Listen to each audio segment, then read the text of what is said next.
Hello, everyone. Thanks for tuning in. I will be doing a top 10 Red Heroes.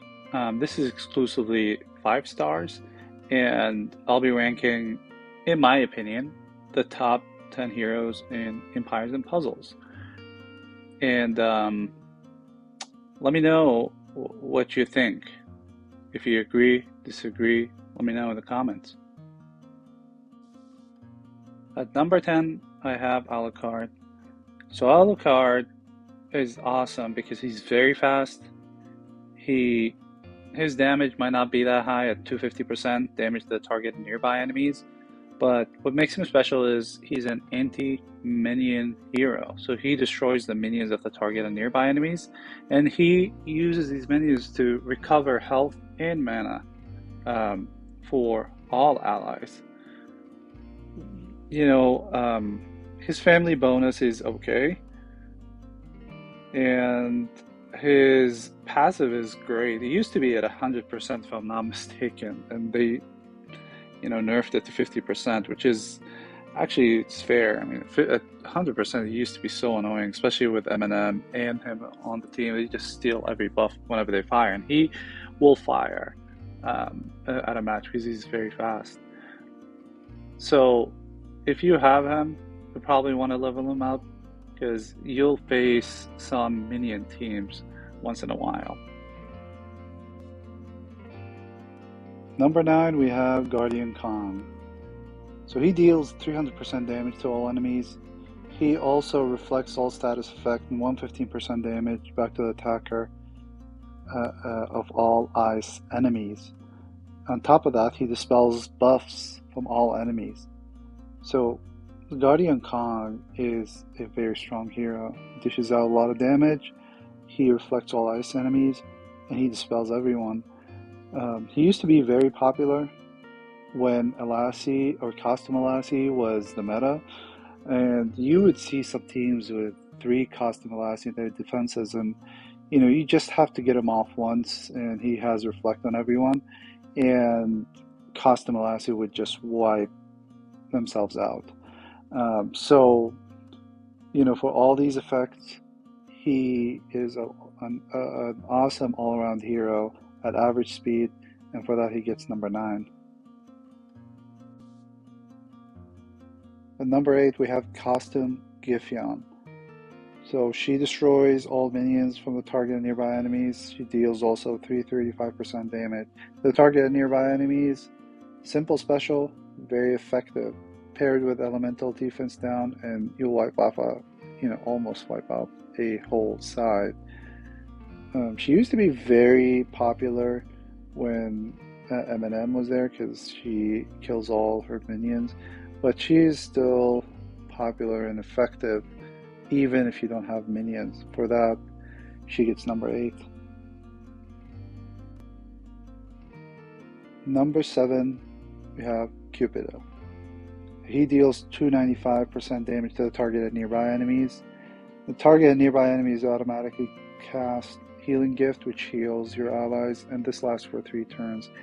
He fires at an average speed, and in my opinion, he's the best mindless effect hero in the game right now. His damage might not be a lot, but the fact that he can control the 3 heroes that he can mana control, it's a very awesome ability. You have other heroes like Kalervo, which he controls one hero and the other one is at random, and he only hits 2. And you have the other people like, Alphrax, she hits 5 at random and she's very slow. Or you have Costume Quintus, which hits 3 that he can control, but at slow speed, not average. To top all this off, Cupido has one of the most valuable abilities, which is innate resistance to mindless effect.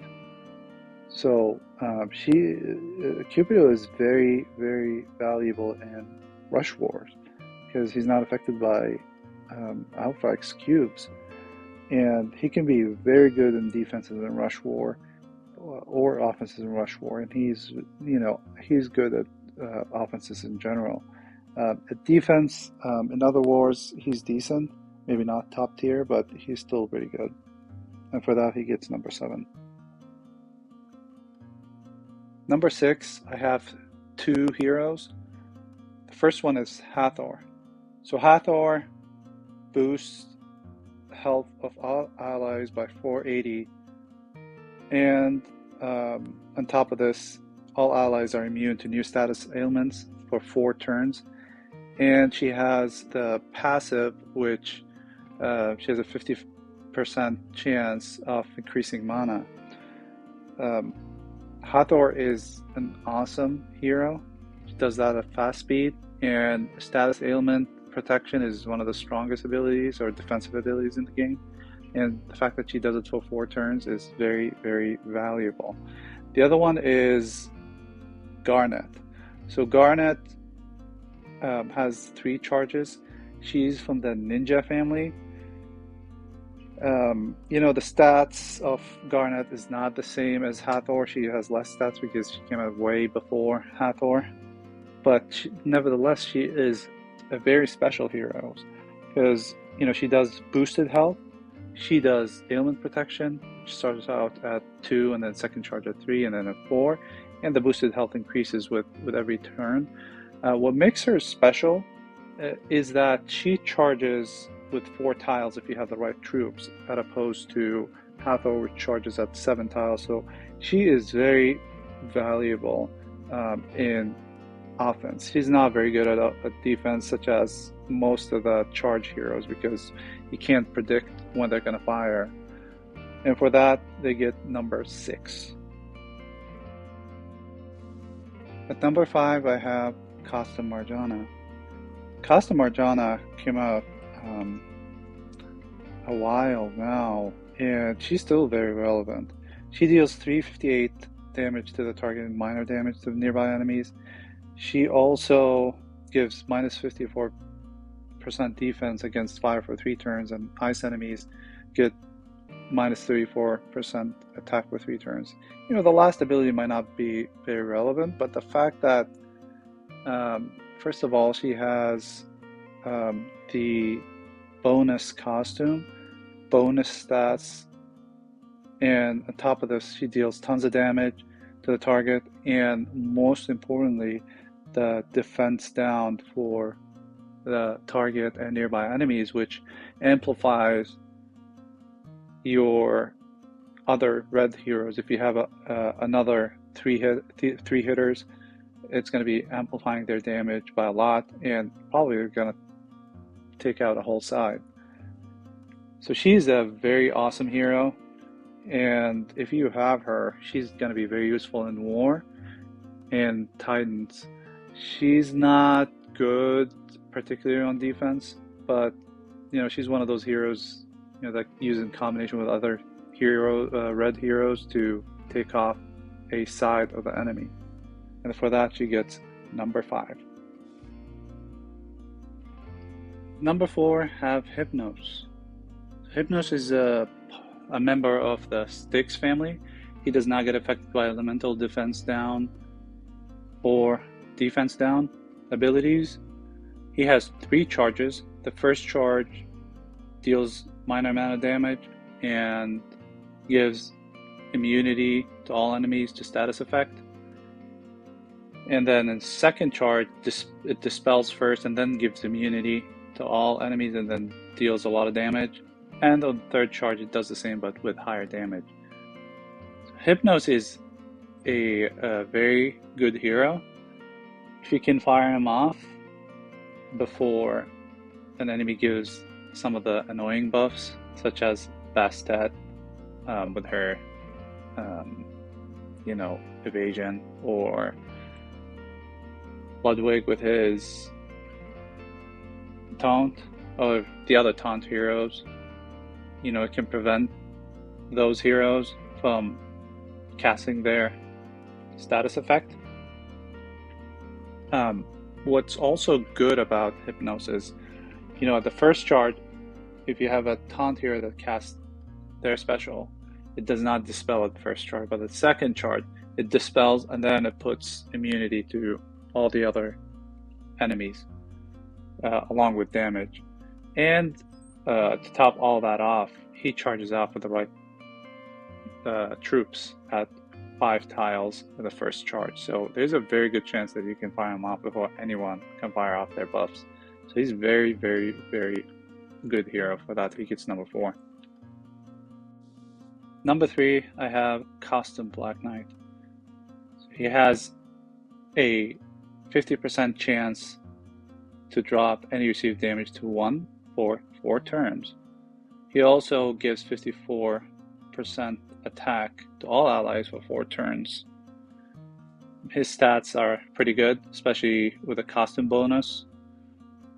And he fires off at average speed.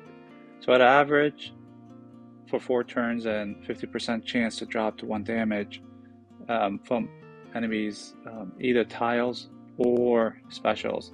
It's a very valuable skill, and for the most part, if you fire him off, that match is going to be over. Especially if you have him with other red heroes, he's going to wipe off a whole side because he gives a lot of attack. And you know, on offense, he's an awesome hero. On defense, he's good as well. And for that, he gets number 3. At number 2, we have Serendite. So he's a member of the ninja family. He's also a barbarian class. So he has 3 charges. The first charge deals 160% damage to all enemies. All enemies receive 248 burn damage over 2 turns, and they receive less healing for about 64% less. It can go up with every charge until the last charge, which he deals 340% damage to all enemies. They receive 800 plus burn damage over 4 turns, and then they receive 84% less healing. This is just insane. The fact that he deals all that damage, burn, and less healing at the first charge in just 5 tiles is just insane. You know, you can use him in offense. On defense, he's, you know, unpredictable, such as the other charge heroes, but definitely on offense he can be by himself. You can pair him with other elemental defense down. He's just an all-around very awesome hero. If you got him, I would definitely suggest you level him. The number 1 spot goes to Ruby. She's also one of the ninja families. She also is a barbarian class. She has 3 charges. The first charge deals 290% damage to the target and reduces the mana by 25%. Also, the target gets minus 14% mana generation for 2 turns. This goes up with every mana charges. So the third mana charge, it deals 370% damage to all enemies, reduces the mana by 100%. On top of this, all enemies get minus 34% mana generation for 4 turns. So in my opinion, Ruby is the best hero. And the reason for that is the mana control. I think in Empires of Puzzles, mana control is one of the strongest abilities in the whole game. And the fact that, you know, if you get her to 2 mana charges, it's not even 1 mana charge, 2 mana charges, she reduces the mana of the target and nearby enemies by 50%, and she reduces mana generation for 3 turns. Those heroes are very hard. It's going to be very hard to recover once you get these 3 charges to the enemy. And the 3 mana charges, the match is over. Like, you know, you reset their mana to 0, and on top of this, they get minus 34 mana generation. So Ruby, on top of this, I mean, she can charge up with 5 tiles as a first charge, which, you know, the first charge is not the best. It's not game-breaking by any chance, but if you get her to second charge, it's very awesome. And I can't tell you how many situations I had where this first mana charge made a whole lot of difference, because, you know, you delay a hero upon firing on that turn so that you can give more time for your allies to charge up their other specials and, you know, make you, you know, recover the game. So, people might argue that Serendite is better than Ruby, and I think that Ruby is definitely the best. Her stats is not uh, better than Serendite. Serendite has better stats, but I think in terms of ability, she definitely takes the number one spot. So these are the top 10 spots for the top red heroes. If you have a disagreement or you think some other heroes should have taken one of the top spots, just let me know. If you think one of those heroes on the top 10 should have been ranked higher, just let me know too. Thank you so much for watching. I'll see you on the next one.